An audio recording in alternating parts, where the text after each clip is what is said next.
देखो बाबू, हम लोग प्रीवियस क्लास में सोर्स ऑफ एनर्जी में पढ़ रहे थे, न्यूक्लियर रिएक्शन के बारे में डिस्कस कर रहे थे।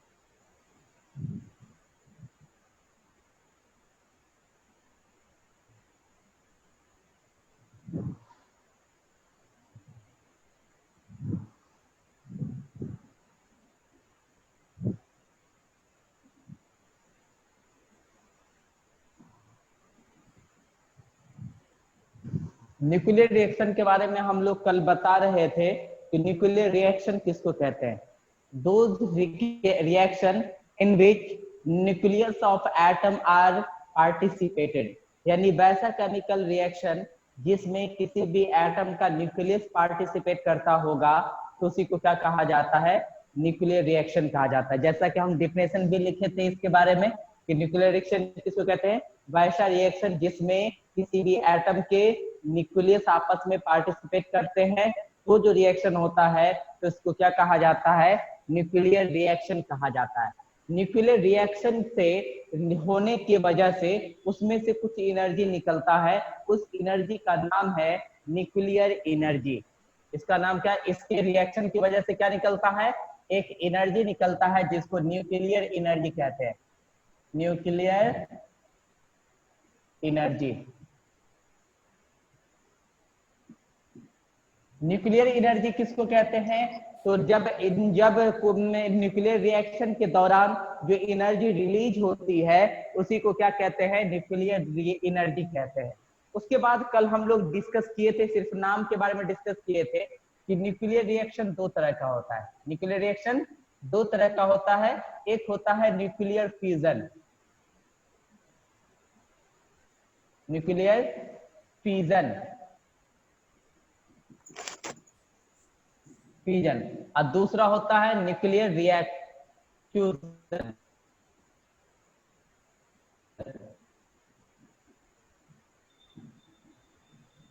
फ्यूजन। दोनों में फर्क है बाबू, फ्यूजन और फ्यूजन दोनों में फर्क है। तो हम आज ये जानेंगे कि न्यूक्लियर फ्यूजन किसको कहते हैं और न्यूक्लियर फ्यूजन किसको कहते हैं, इसके बारे में आज हम लोग जानेंगे। सबसे पहले जानते हैं न्यूक्लियर फ्यूजन फ्यूजन के बारे में। न्यूक्लियर फ्यूजन होता क्या है,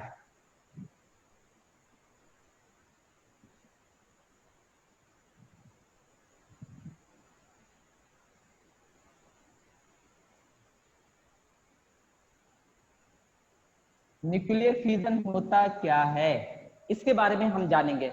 न्यूक्लियर फ्यूजन होता क्या है कि वैसा न्यूक्लियर रिएक्शन जिसमें क्या होता है, एटम के यानी अनस्टेबल हेवी न्यूक्लियस जो है वो स्प्लिट करके टू और मोर सिंपलर और क्या होता है लाइट न्यूक्लियस को बनाता है, उसी को क्या कहा जाता है, न्यूक्लियर फ्यूजन कहा जाता है।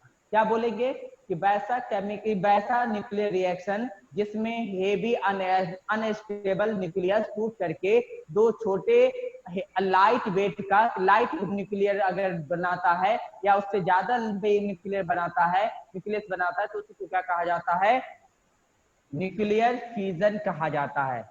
Those nuclear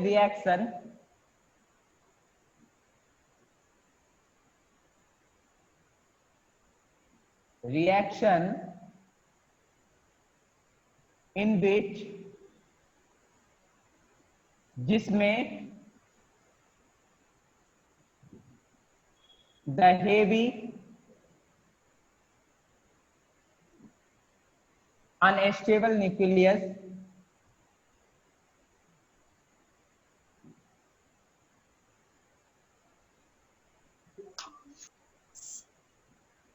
heavy unstable nucleus split। Split का मतलब होता है टूटना, ठीक है, स्प्लिट इनटू टू और मोर लाइट न्यूक्लियस।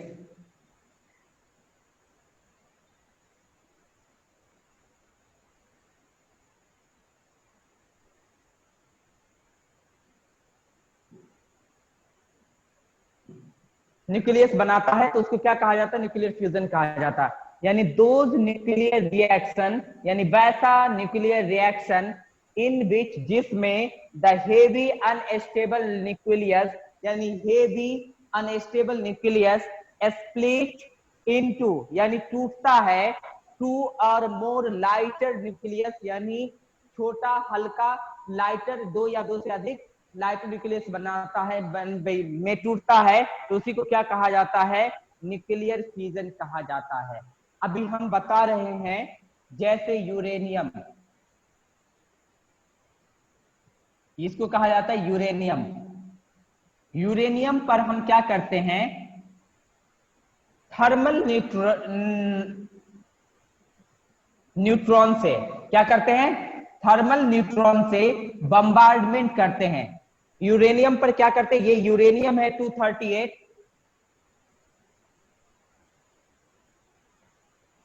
यूरेनियम 238 और 92, यानी जब यूरेनियम पे हम क्या करते हैं, नाइट्रोन यानी thermal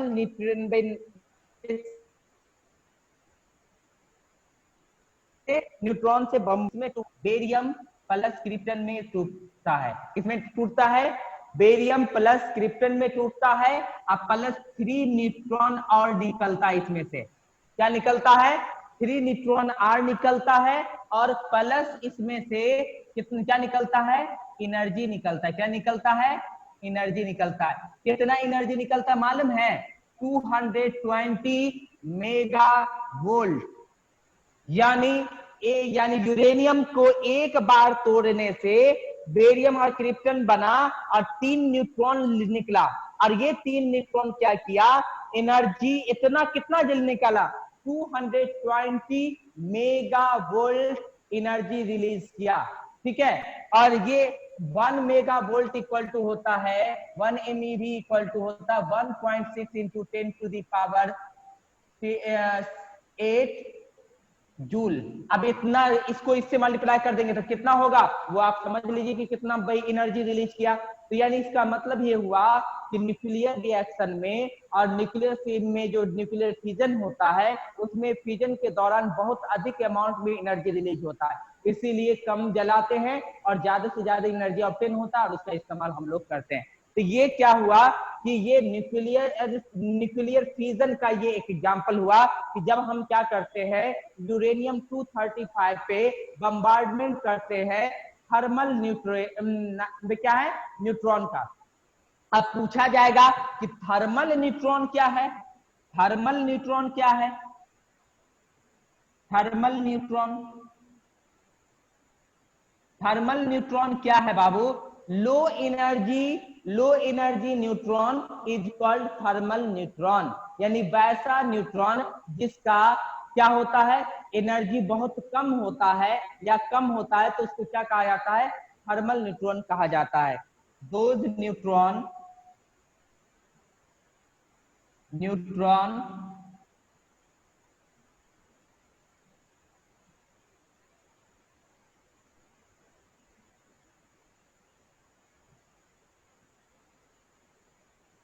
which has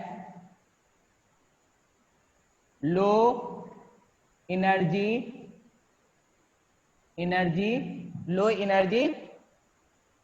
neutron is called thermal neutron, thermal neutron. तो क्या बोले कि थर्मल न्यूट्रॉन किसको कहते हैं, वैसा न्यूट्रॉन जिसका एनर्जी बहुत कम होता है और उसी को क्या कहते हैं, थर्मल न्यूट्रॉन कहा जाता है। तो क्या बताए, तो यूरेनियम पर जब हम क्या करते हैं, थर्मल न्यूट्रॉन से बम्बार्डमेंट करते हैं, यानी उस पर मतलब गन के थ्रू मारते हैं, तो वो क्या करता है, यूरेनियम 2 पार्ट में टूटता है, बेरियम और क्रिप्टन में। और उसके अलावा बेरियम और क्रिप्टन में तो टूटता ही टूटता है, उसके अलावा क्या होता है, फिर 3 न्यूट्रॉन और निकलता है। क्या निकलता है, 3 न्यूट्रॉन और निकलता है, और एनर्जी बहुत अधिक अमाउंट में निकलता है, लगभग 220 मेगा वोल्ट एनर्जी उसमें से निकलता है। तो ये हो गया आपका न्यूक्लियर फ्यूजन। न्यूक्लियर फ्यूजन में किसी को कोई दिक्कत, हेलो, न्यूक्लियर फ्यूजन में किसी को कोई दिक्कत? अगर कोई पूछेगा कि व्हाट इज न्यूक्लियर फ्यूजन तो हम क्या कहेंगे? Those nuclear reaction in which heavy unstable nucleus split into two और मोर लाइटर न्यूक्लियस इज कॉल्ड, क्या कहलाता है? Nuclear fusion. इज कॉल्ड ने लिखे हैं, is called nuclear fusion. Fusion तो यानी इसका मतलब जितना भी power plant, nuclear power plant है उसमें इस्तेमाल किया जाता है यूरेनियम। पावर प्लांट है जैसे जापान के अंदर में कुछ दिन पहले जो है तूफान आने की वजह से ये क्या हुआ था, जापान का न्यूक्लियर पावर प्लांट क्या हो गया था? डिस्ट्रॉय हो गया था। उसके अंदर से बहुत अधिक अमाउंट में रेडिएशन निकला, जिसकी वजह से भी बहुत सारे आदमी मरे, मगर उस रेडिएशन को कंट्रोल नहीं होने दिया, जिसकी वजह से वहां जापान में उतना अभी ये नहीं है। तो ये तुमको बता दे कि ये यूरेनियम 238 को तोड़ करके क्या किया जाता है? बेरियम एन्क्रिप्शन, और बहुत अधिक अमाउंट में एनर्जी रिलीज किया जाता है। वही एनर्जी का इस्तेमाल करके इलेक्ट्रिसिटी जनरेट किया जाता है। ठीक है, तो ये हमारे भारत के अंदर में भी बहुत कहीं कहीं न्यूक्लियर पावर प्लांट है, और जापान के अंदर में भी है। जितना भी बड़ा डेवलप्ड कंट्री है ना, उसके पास अपना न्यूक्लियर प्लांट है, वो उसमें किसका इस्तेमाल करता है? यूरेनियम 238 का इस्तेमाल करता है। ठीक है, ठीक है। Next topic,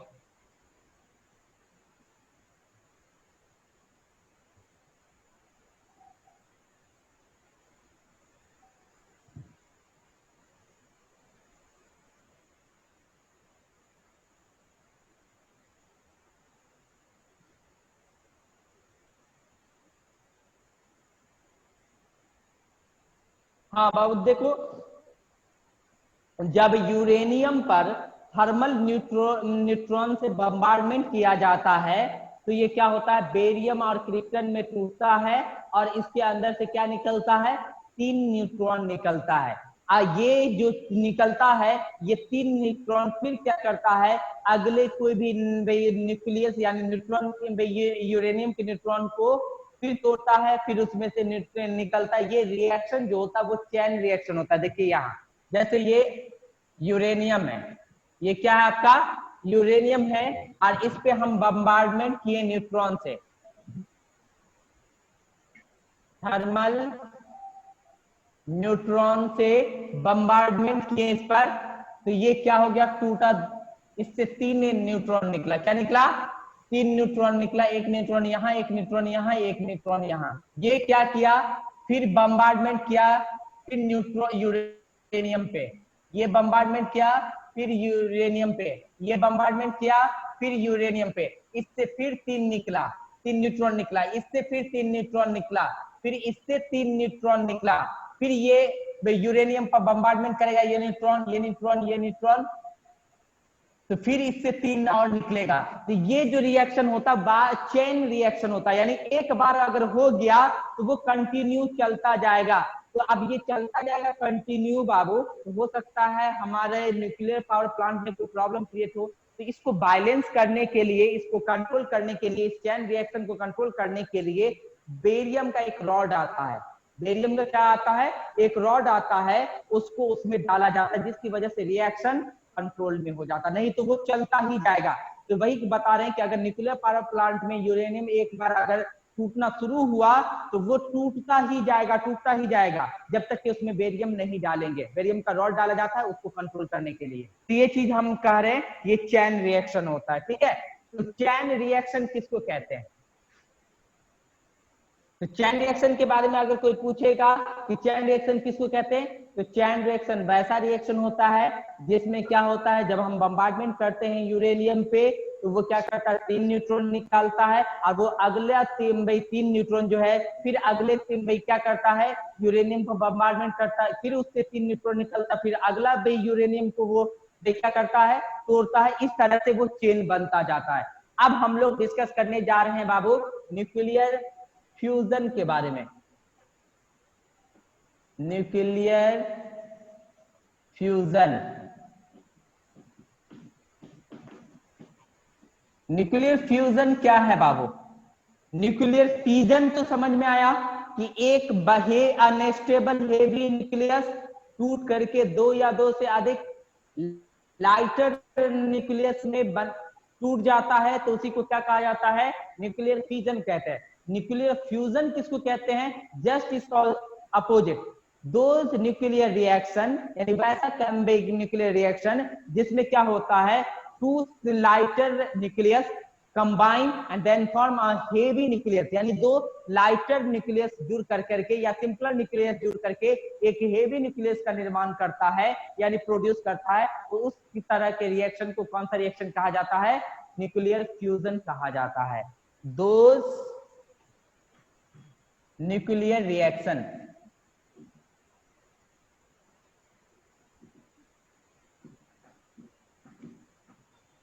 those nuclear reaction in which, जिसमें two or more nucleus, more simpler लिख दो, simpler या lighter nucleus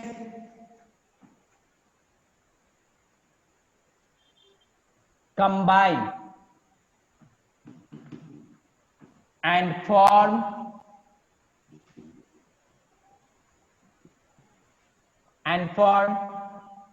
single heavy nucleus, single heavy nucleus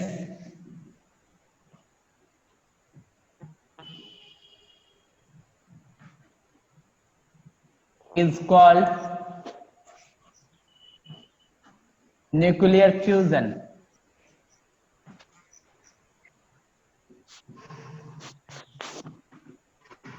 उसको क्या कहते हैं? न्यूक्लियर फ्यूजन कहते हैं। यानी अगर कोई आपसे पूछेगा कि न्यूक्लियर फ्यूजन किसको कहते हैं, तो क्या जवाब देंगे? Those nuclear reaction in which two और मोर सिंपलर या लाइटर न्यूक्लियस कंबाइन, यानी वैसा न्यूक्लियर रिएक्शन जिसमें दो या दो से अधिक लाइटर न्यूक्लियस या सिंपलर न्यूक्लियस कंबाइन यानी जुड़ता है, एंड फॉर्म और बनाता है सिंगल हेवी न्यूक्लियस, यानी सिंगल हेवी न्यूक्लियस, यानी बड़ा, यानी हेवी का मतलब होता है भारी, न्यूक्लियस बनाता है, इज कॉल्ड न्यूक्लियर फ्यूजन। वो क्या कहलाता है? न्यूक्लियर फ्यूजन कहलाता है। अब इसमें कैसे होगा? देखिए, ये क्या है? हाइड्रोजन है। ये क्या है? हाइड्रोजन है। और दो हाइड्रोजन आपस में जुड़ता है तो क्या बनता मालूम है बाबू? इसको बहुत एनर्जी चाहिए। क्या चाहिए? एनर्जी चाहिए। ठीक है, जब हाइड्रोजन हाइड्रोजन आपस में जुड़ता है तो क्या बनाता है? हीलियम बनाता है। क्या बनाता है? हीलियम बनाता है, प्लस न्यूट्रॉन निकलता है, और फिर प्लस क्या होता है बाबू? इसमें एनर्जी निकलता है बहुत अधिक अमाउंट में। इसमें तो एनर्जी हम बता दिए कि क्या इतना निकलता है, 220 मेगा वोल्ट निकलता है। इसमें बहुत ही ज्यादा निकलता है। ठीक है, यानी दो हाइड्रोजन आपस में जुड़ करके क्या बनाता है? हीलियम बनाता है, न्यूट्रॉन निकालता है, और प्लस एनर्जी बहुत अधिक अमाउंट में निकालता है। तो इस तरह के रिएक्शन को क्या कहा जाता है? न्यूक्लियर फ्यूजन कहा जाता है। और ये न्यूक्लियर फ्यूजन बाबू पॉसिबल कहाँ है? तो ये न्यूक्लियर फ्यूजन केवल और केवल सन में ही पॉसिबल है।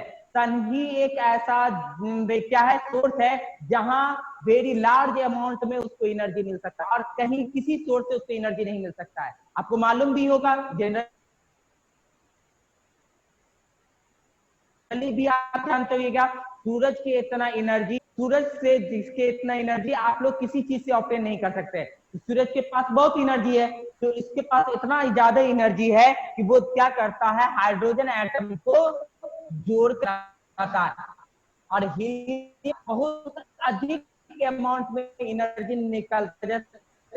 करोड़ों की बात भी पे उसकी जो एनर्जी है, विटामिन डी वगैरह है कि नहीं है, अल्ट्रावायलेट रे वगैरह भी आता है, मगर हम जो यूज वो चीज हम बता रहे हैं, ये केवल सन में ही पॉसिबल है। ये मान लीजिए कि ये सन है, ये सन है। सन के कोर पे होता है हाइड्रोजन गैस। कहां पे होता है हाइड्रोजन गैस? इसके कोर पे होता है। कहां पे होता है? कोर पे हाइड्रोजन एटम होता है। और जब एक हाइड्रोजन एटम दूसरे हाइड्रोजन एटम से जुड़ता है तो हीलियम बना देता है। तो इसके चारों ओर क्या होता है? बहुत अधिक अमाउंट में एनर्जी रिलीज होता है, वही एनर्जी हमारे अर्थ तक पहुंचता है।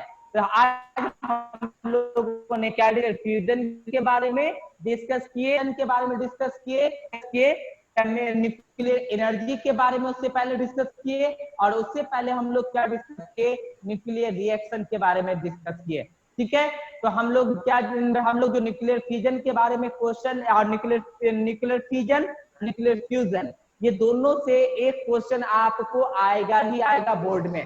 भले भले इस बार शायद सिलेबस शॉर्ट कर दिया, हटा दिया है सोर्स ऑफ एनर्जी को, मगर आप पढ़ लीजिए, हो सकता है कि आपको आने वाले समय में काम दे, ताकि ये आपको आगे चल के बहुत ज्यादा पढ़ना। न्यूक्लियर फ्यूजन और न्यूक्लियर फिजन के बारे में 11th क्लास में फिजिक्स के अंदर, यानी मॉडर्न फिजिक्स जो होता है उसके अंदर बहुत पढ़ना है। उसके बाद जब 11th 12th कर लीजिएगा, ग्रेजुएशन में इसका बाजाबते एक बुक है, न्यूक्लियर फ्यूजन और न्यूक्लियर रिएक्शन का मॉडर्न फिजिक्स करके एक बाजाबते बुक है। उसमें आपको बताया जाएगा कि एटम बम जो बना हुआ है वो किस पर बेस्ड है, हाइड्रोजन बम जो बना हुआ है वो किस पर बेस्ड है, वो चीज तुमको वहां बताया जाएगा। यहाँ सिर्फ आपको इंट्रोडक्शन दिया गया है कि हमारे यहाँ जो अभी एटम बम जो बनता है वो किस पर बेस्ड होता है? न्यूक्लियर फिजन पे बेस्ड होता है, ना कि फ्यूजन पे। फ्यूजन में तो जुड़ता है, और फिजन में क्या होता है? टूटता है। ठीक है, तो ये चीज के बारे में हम लोग जाने, नेक्स्ट डे हम लोग डिस्कस करेंगे इसके आगे जो चीज है, टॉपिक होगा उसके बारे में। ठीक है, आज इतने ही रहने देते हैं।